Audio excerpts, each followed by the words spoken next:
Hi, this is the Dartarian Show. I'm your host, Alexander Dartarian, and with me, as always, my co-host, Dominic Sykes. How you doing, Dom? Doing good.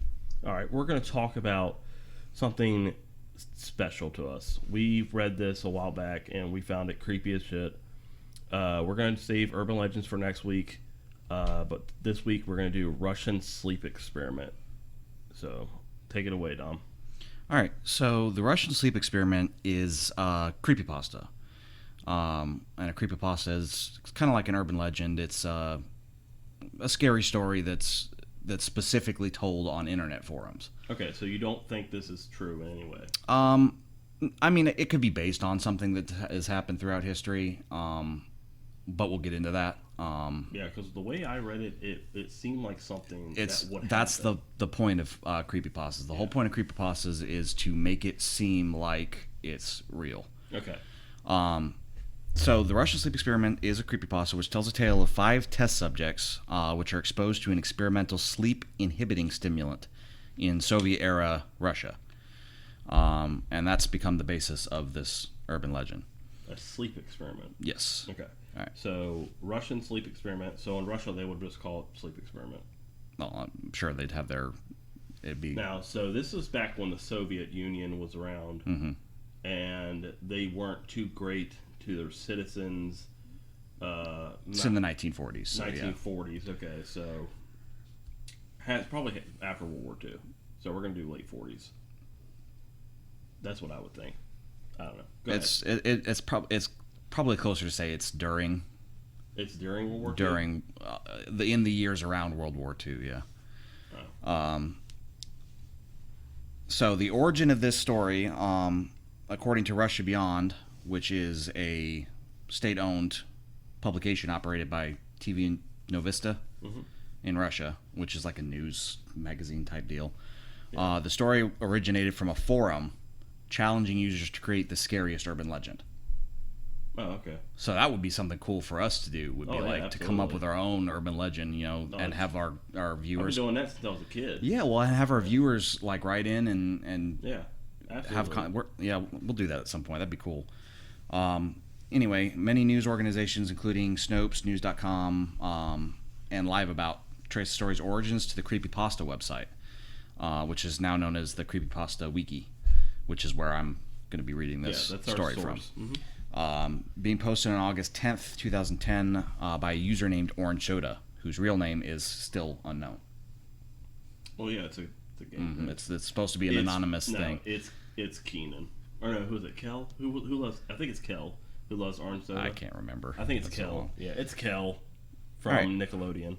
So, the story recounts an experiment set in the late 1940s Soviet test facility.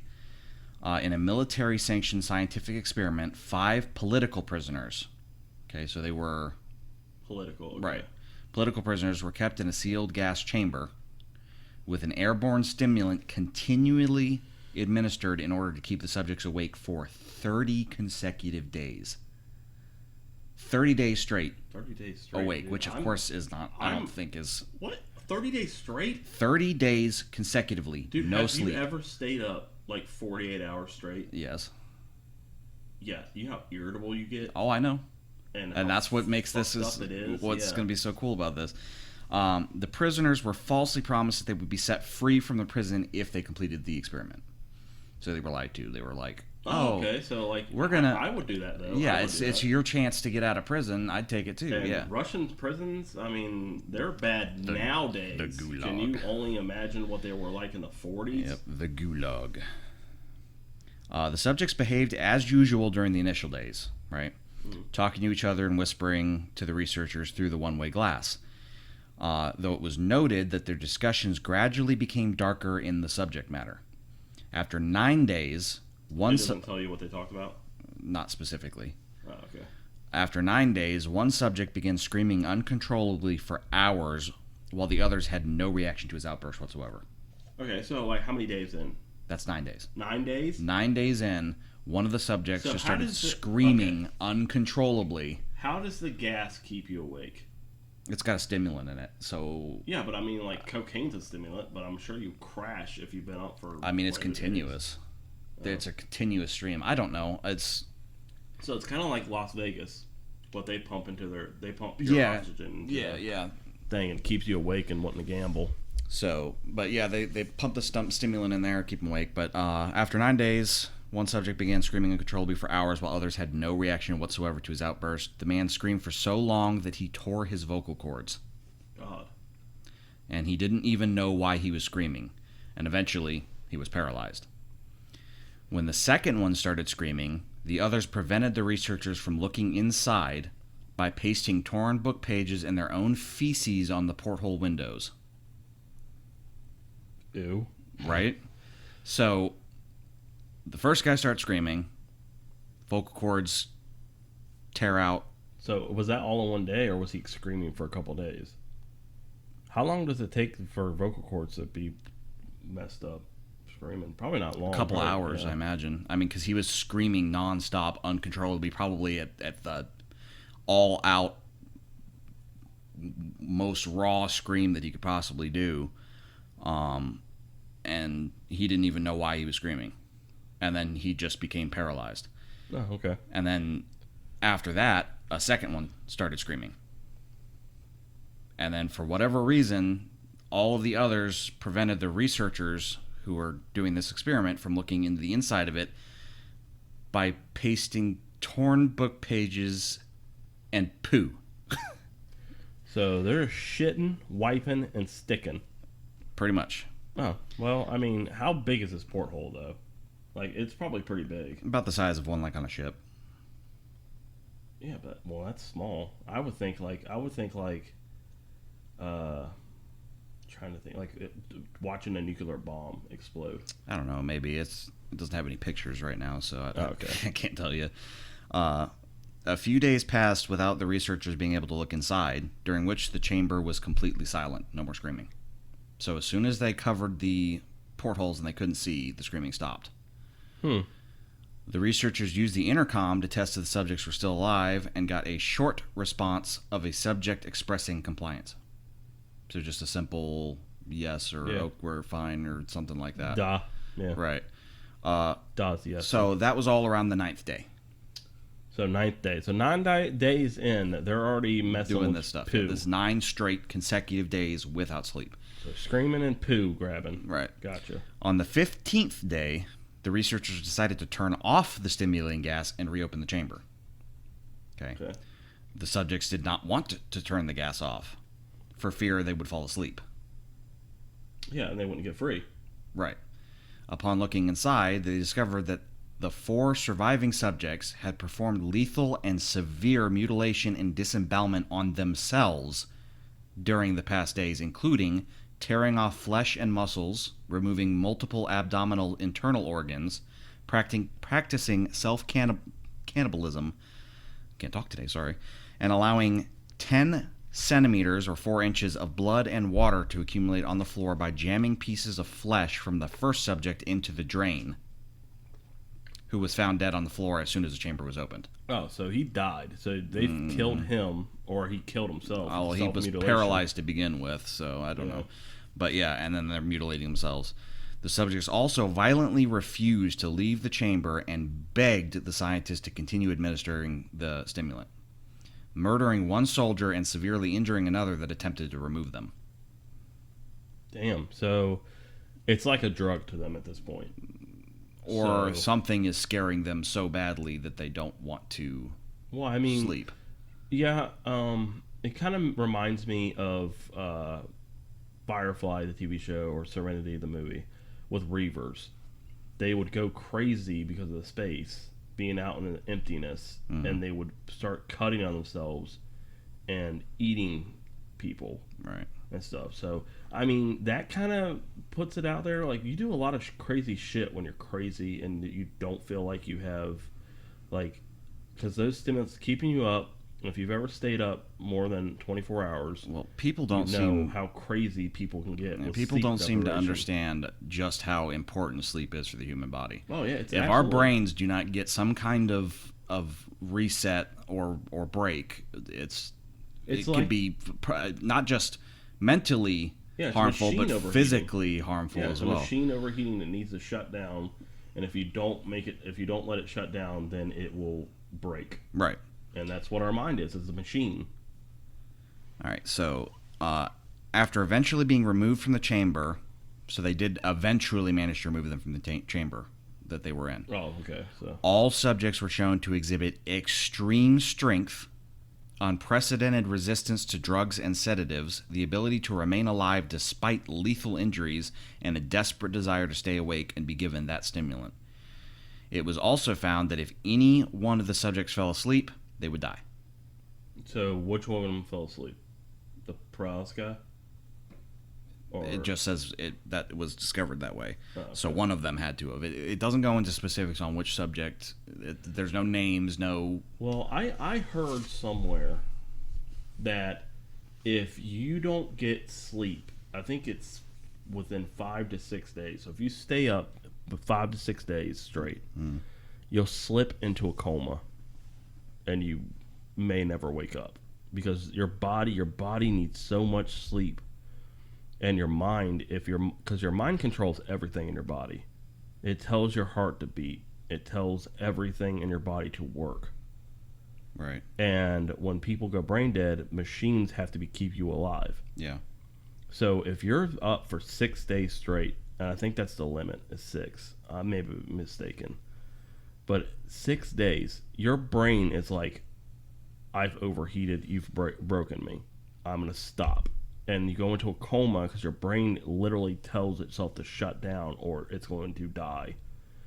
And your organs have taken so much damage because your brain's not working properly.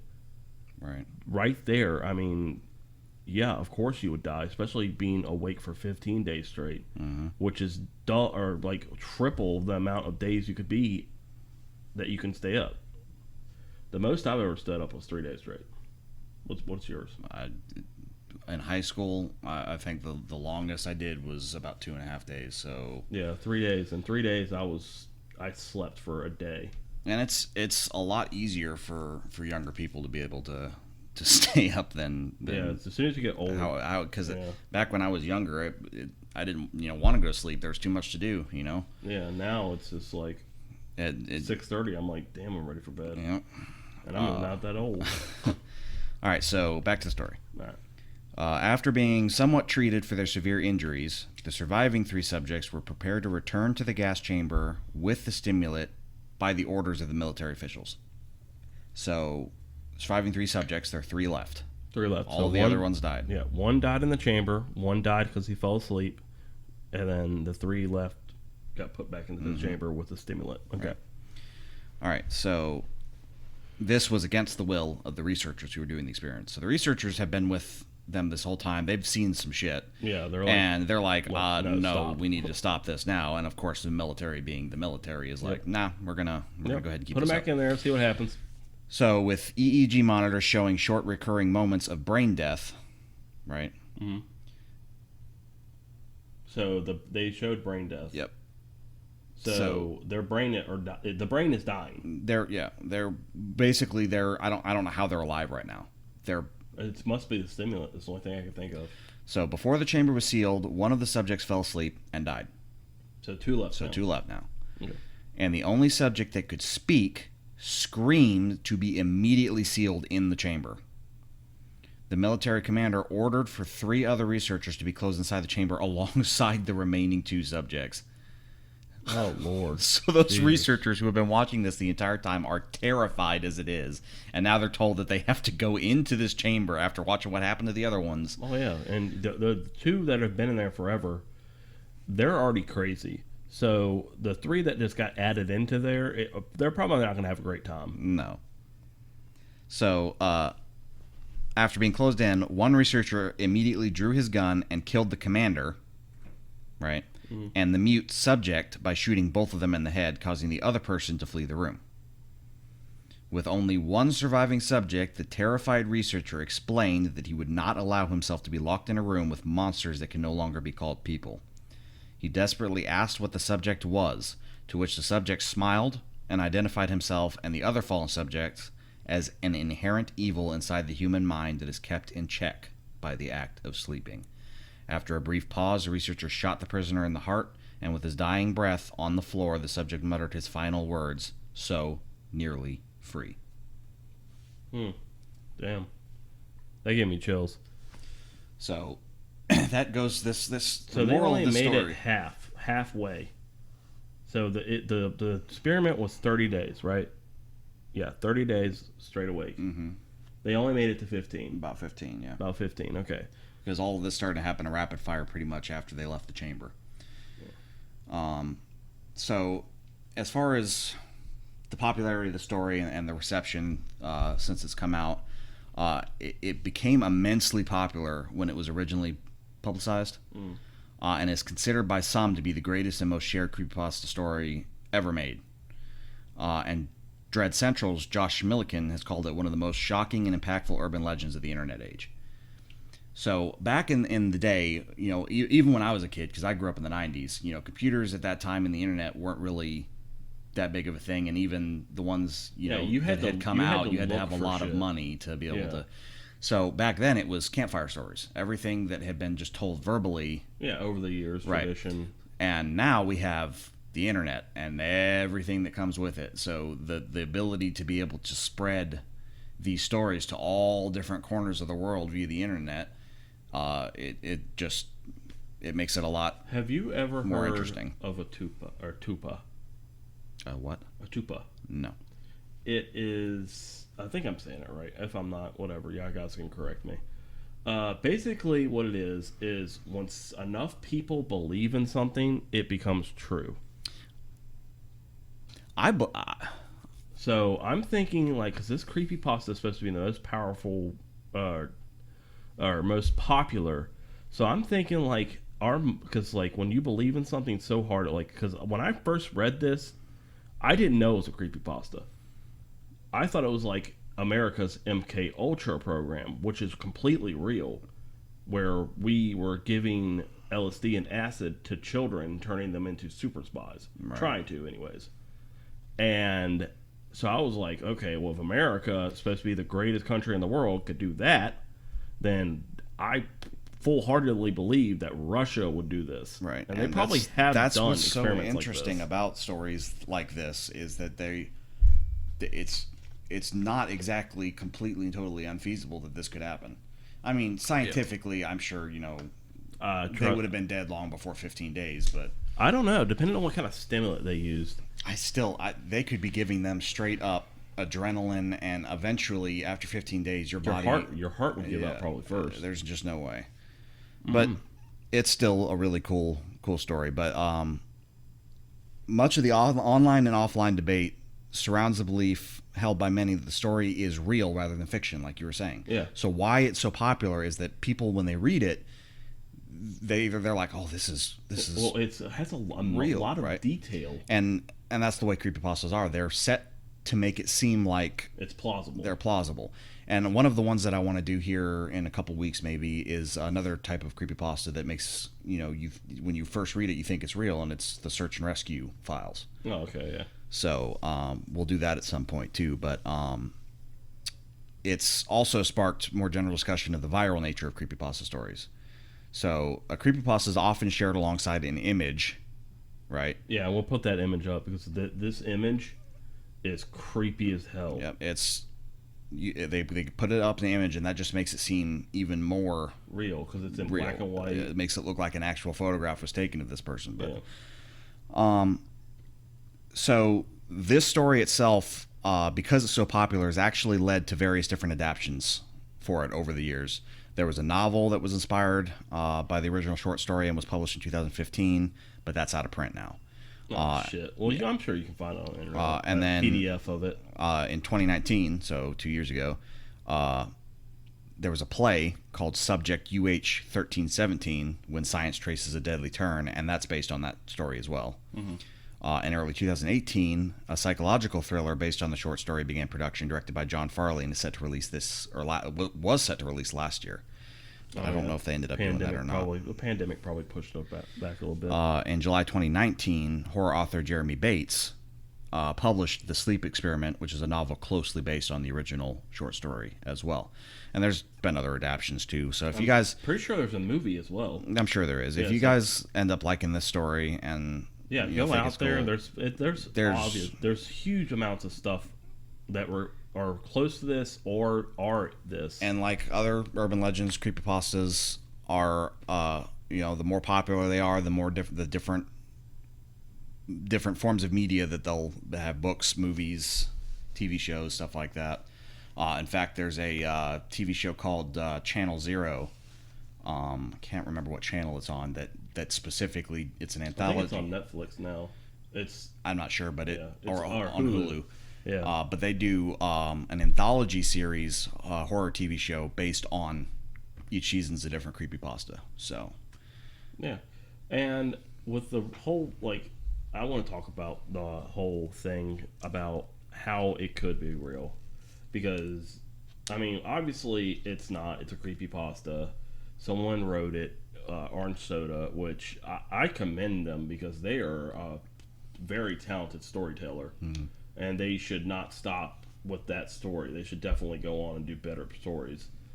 But if it was real, and so because the Nazis did so many experiments in the 40s, they tortured the Jewish community of Germany and Austria and everywhere else in Europe. So the Russians, when I heard that they did something like this with the Russian sleep experiment, if it is real, it didn't surprise me. I was like, okay, well, the Nazis did this, America did this, Russia probably has done something of this sort.